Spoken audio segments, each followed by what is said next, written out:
Bonjour à tous. Alors aujourd'hui, on se retrouve pour voir comment résoudre ce système avec une méthode de combinaison linéaire. La première étape est de transformer l'équation pour avoir le même coefficient ici devant b, car c'est le plus rapide et le plus simple.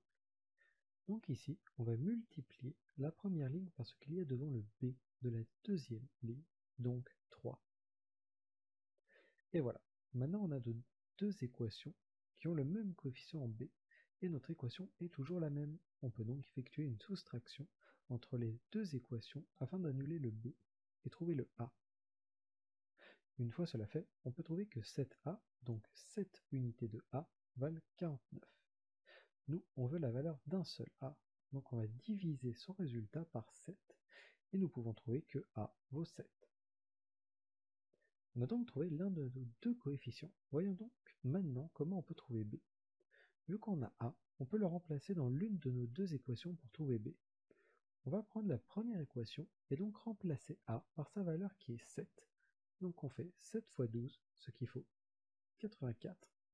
On a donc une équation 84 plus 3b est égal à 36. On passe le 84 de l'autre côté du signe égal, et vu qu'il n'a pas de coefficient, il devient négatif. Donc 36 moins 84 est égal à moins 48. Pour finir, on passe le 3 de l'autre côté, mais vu qu'il est collé au b, on doit faire une division. Donc moins 48 divisé par 3, ce qui fait moins 16. Vu qu'on a trouvé la valeur de nos deux coefficients, nous pouvons dire que le couple solution est entre accolade 7, point virgule, moins 16. Cependant, ce n'est pas suffisant, on doit vérifier nos résultats avant de déclarer que l'on a résolu notre système. Alors pour ce faire, on va juste reprendre nos deux équations de base et remplacer a et b par leurs valeurs qu'on a trouvées, 7 et moins 16.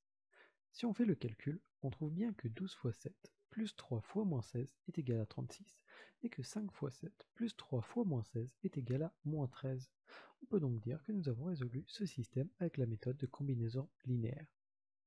Je vous remercie d'avoir écouté cette vidéo, et je vous propose de refaire cet exercice tout seul du début, et de retourner sur la vidéo pour voir si vous avez à présent juste.